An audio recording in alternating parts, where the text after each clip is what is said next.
το οποίο αυτή τη φορά θα είναι εκτός θάλασσας, έχει σκοπό πληροφόρησης και όχι να διδάξει, να ενημερώσει για ένα κομμάτι πάρα πολύ σημαντικό, που αυτό είναι οι εξισώσεις. Δεν έχω σκοπό να διδάξω κάτι, δεν είμαι σε θέση και κανένας μας θεωρητικά που δεν έχει τις απαραίτητες γνώσεις και πιστοποιήσεις δεν πρέπει να διδάξει, γιατί αν είσαι ημιμαθής είναι χειρότερο από την αμάθεια. Άμα βάλεις εμπειρικό παράγοντα μέσα σε κάποια πληροφόρηση, κατά πάσα πιθανότητα μπορεί να είναι λάθος και επικίνδυνη, και μιλάμε για ένα κομμάτι το οποίο το κάθε λάθος μπορεί να στοιχήσει ανθρώπινες ζωές. Οπότε το συγκεκριμένο βίντεο έχει καθαρά σκοπό πληροφόρησης. Πρέπει να βγάλουμε όλοι μας σχολείο, υποχρεωτικά, σε όποιο επίπεδο και να βρισκόμαστε. Τουλάχιστον 1-2 σχολεία είναι υποχρεωτικά, γιατί κάνουμε σημαντικά λάθη, τα οποία μπορεί στην πορεία να στοιχήσουν ζωές. Ό,τι κάνουμε βασικά, τα περισσότερα από αυτά που κάνουμε ασυναίσθητα, είτε στο πώς χαλαρώνουμε, πώς παίρνουμε τις βουτιές, πώς βγαίνουμε από τις βουτιές, όλα είναι λάθος. Αν όχι όλα, τα περισσότερα. Οπότε ένα σχολείο θα μας καθοδηγήσει στο σωστό δρόμο. Εγώ έβγαλα σχολείο πριν 3 χρόνια. Δεν χρειάζεται να μπω σε λεπτομέρειες, ποιος ήταν ο δάσκαλος και όλα αυτά. Ο άνθρωπος για μένα είναι η elite, είναι ο καλύτερος στον τομέα του, σε όλη τη χώρα. Παγκόσμιος, έχει διακρίσεις, πρωταθλητής, ρεκόρ, τα πάντα. Δεν χρειάζεται τη δικιά μου διαφήμιση, οπότε δεν θα μπω συγκεκριμένα σε αυτό το κομμάτι. Όποιος έχει απορία μπορεί να με ρωτήσει γενικά στα σχόλια τα πάντα. Έχουμε σκοπό πληροφόρησης, που πρέπει να βγάλεις σχολείο αν αντιμετωπίζεις και εσύ αυτό το πρόβλημα, που κατά πάσα πιθανότητα, αν έχεις κολλήσει στη ρηχή ζώνη, θα το αντιμετωπίζεις. Έχει σκοπό να σου δείξω, να σου πω ποιος είναι ο λόγος, ώστε να πας σε ένα σχολείο, να διδαχθείς τον τρόπο να το λύσεις, γιατί κάθε άνθρωπος θέλει διαφορετική μεταχείριση, και μαζί με αυτό να διδαχθείς ακόμα πολλά πράγματα, τα οποία θα είναι σημαντικά και σωτηρία. Λοιπόν, ονομάζομαι Αλέξανδρος, είμαι 30 χρονών, ασχολούμαι με το ψαροντούφ εδώ περίπου 7-8 χρόνια. Θεωρώ πως είμαι ακόμα σε αρχάριο επίπεδο, γιατί όπως έχω μάθει στη ζωή μου, προχωρημένο ή αρχάριο δεν σε κάνουν τα χρόνια ετριβής με ένα αντικείμενο, αλλά η συχνότητα και το πόσο ενημερώνεσαι σε αυτό, και πρακτικά και θεωρητικά. Εγώ μπορεί να κάνω 7-8 χρόνια, αλλά δεν έχω καθημερινή τριβή στο αντικείμενο. Όλο το καλοκαίρι, τον Μάιο και σχεδόν όλο το Σεπτέμβριο, όλα αυτά τα χρόνια έχω αποχή λόγω δουλειάς. Δεν μπορώ να πάω ψαροντούφ αυτούς τους μήνες. Οπότε μένει ένας χειμώνας με τα προβλήματά του, με τις καιρικές συνθήκες, με τις δουλειές μας, που δεν μπορούμε να έχουμε τα ψαρέματά μας όσο συχνά θέλουμε. Οπότε, θεωρώ τον εαυτό μου αρχάριο. Αυτό το λέω γιατί έχω ανεβάσει κατά καιρούς κάποια βιντεάκια, τα οποία έγραφα αρχάριος και με σχολιάζανε είτε σε σχόλια κάτω από το βίντεο, είτε από κοντά. Σταμάτα να λες είσαι αρχάριος, κάνεις τόσα χρόνια. Αρχάριος είσαι άμα δεν έχεις εξέλιξη και τριβή, την κατάλληλη εξέλιξη και την κατάλληλη τριβή στο αντικείμενο. Να κλείσουμε και αυτό. Ξεκίνησα σχετικά με πολύ γρήγορη ανάπτυξη στο συγκεκριμένο κομμάτι, και μετά από ένα σημείο κόλλησα σε ένα βάθος, το οποίο ήταν στα 10 με 12 μέτρα. Δεν μπορούσα να πάρω μέτρα, αλλά εκεί δεν ήμουν άνετος, και σε πολλές βουτιές οι οποίες προσπαθούσα να ξεπεράσω αυτό το όριο, τα αυτιά μου δεν εξισώνανε. Μετά από ένα σημείο τα αυτιά μου ήταν νεκρά. Προσπαθούσα, πίεζα, που είναι λάθος να πιέζεις, και δεν έβγαινε εξίσωση. Υπήρχε αρνητική πλευστότητα, με έπαιρνε κάτω, με αποτέλεσμα να νιώθω ένα πόνο και ανέβαινα άτσαλα πάνω. Αυτό με έκανε να αποστασιοποιηθώ από αυτά τα βάθη και να μείνω στην πολύ ρηχή ζώνη. Και βλέποντας παιδιά τα οποία ξεκινούσαμε μαζί και ήμασταν στο ίδιο επίπεδο αρχικά, ή εγώ μπορεί να ήμουν και πιο προχωρημένος τα πρώτα χρόνια, να ξεπεράσουν πολύ εύκολα το δικό μου όριο. Σε αυτό το σημείο αποφάσισα να βγάλω ένα σχολείο ελεύθερης κατάδυσης, γιατί μου έκανε εντύπωση το ότι γενικά σαν άνθρωπος είμαι αθλητικός, δεν καπνίζω, δυστυχώς ξενυχτάω λόγω δουλειάς. Μου έκανε εντύπωση πως άλλα άτομα τα οποία έχουν κακή ζωή, δεν προσέχουν τη διατροφή τους που εγώ την προσέχω,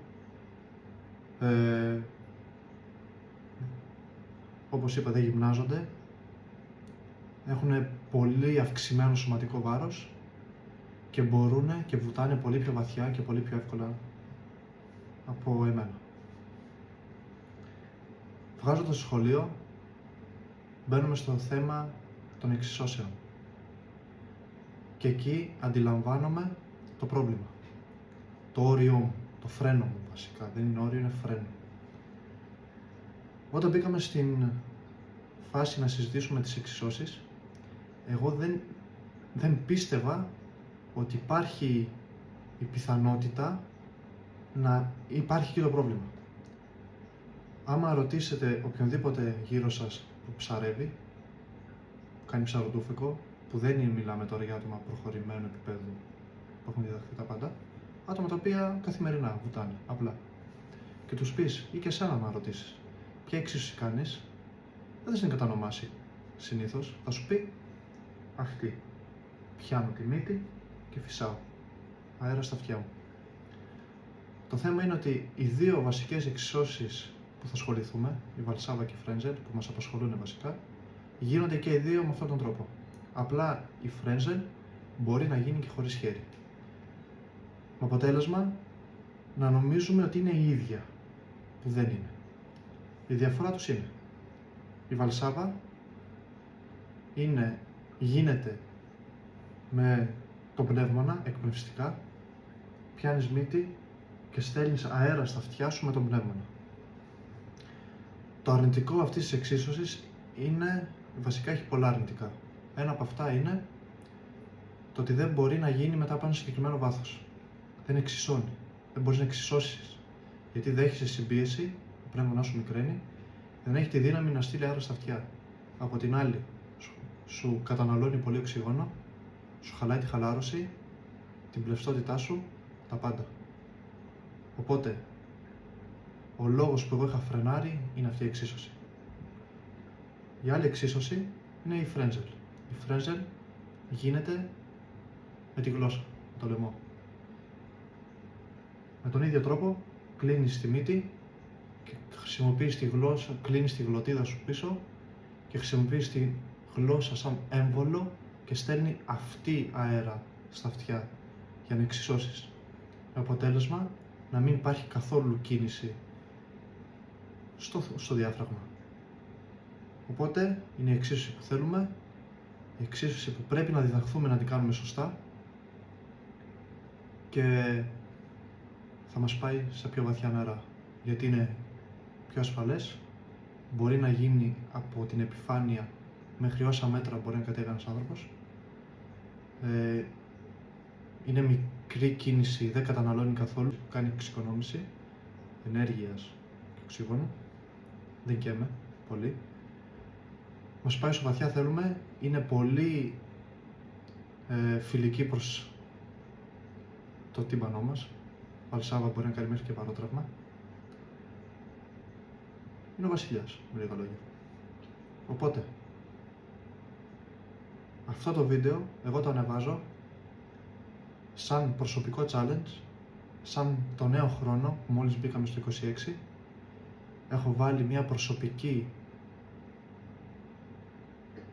ένα προσωπικό στοίχημα να αλλάξω την εξίσωσή μου από Βαλσάβα σε Φρέντζελ. Τα έχω διδαχθεί εδώ και 3 χρόνια. Δεν έχω καταφέρει να κάνω αυτή την αλλαγή και όχι επειδή δεν μπορώ, επειδή δεν το έβαλα ποτέ πραγματικό στόχο. Γιατί για να το βάλεις πραγματικό στόχο πρέπει να το προπονήσεις και εκτός θαλάσσης και εντός. Γιατί όσο και προπόνηση να κάνεις στο σπίτι και να νιώσεις ότι το έχεις καταφέρει, με τον τρόπο ο οποίος θα τον διδαχθείς πώς θα γίνει, δεν θα σου το πω εγώ, πρέπει να πας και στη θάλασσα χωρίς όπλα, μόνο με μια σημαδούρα και ένα σκοινί και να προσπαθήσεις να γράψεις ώρες προσπαθώντας να κάνεις αυτή την εξίσωση. Γιατί όταν εσύ πας για ψάρεμα και προσπαθήσεις και χρειαστείς εκείνη τη στιγμή να εξισώσεις υπό άγχος, πίεση, το σώμα σου θα σου πετάξει το εύκολο, το τι έχει συνηθίσει. Τι έχει συνηθίσει αυτό να κάνει? Βαλσάβα. Δεν θα σου βγει Φρέντζελ, θα σου βγαίνει Βαλσάβα. Οπότε θα απογοητεύεσαι και θα κάνεις Βαλσάβα και θα κολλάς σε ένα συγκεκριμένο βάθος. Αυτά είχα να πω. Αυτό είναι το ένα βίντεο, το νούμερο 1. Θα έχω ένα δεύτερο βίντεο εντός θαλάσσης με την προπόνηση και σαν στόχο για φέτος δεν είναι οι συναυρίδες και τα μαγιάτικα που έλεγα που δεν τα πιάσα ποτέ. Θα είναι να αλλάξω την εξίσωσή μου, να καταδύομαι με ασφάλεια και να αναδύομαι πάντα. Αυτό. Και ένα άλλο σημαντικό ζευγάρι, ποτέ μόνοι μας, που εγώ άμα έχετε να τρέξει στα βίντεο μου πήγαινα πάντα μόνος μου. Μετά από το σχολείο σχεδόν το μηδένισα, πρέπει να έχω πάει πολύ λίγες φορές μόνος μου και τα τελευταία χρόνια καθόλου. Δηλαδή προτιμάω να μην πάω καθόλου για ψάρεμα, το να πάω μόνος μου για ψαροντούφεκο. Ζευγάρι πάντα, σώζει ζωές και διδαχθείτε από έναν σωστό δάσκαλο. Υπάρχουν πολλοί εκεί έξω που θα κυνηγήσουν να πουλήσουν πράγματα παρά να διδάξουν. Αυτά έχω να πω εγώ. Καλή χρονιά να έχουμε. Βάζουμε στόχους και πρέπει να τους πετυχαίνουμε. Μικρούς, πολλούς, όχι μακρινούς, μεγάλους, πολλούς, κοντινούς. Και βήμα-βήμα θα πετύχουμε το στόχο μας. Αυτά από μένα. Καλή συνέχεια. Τα λέμε στο επόμενο βίντεο που ελπίζω να είναι εντός θαλάσσης.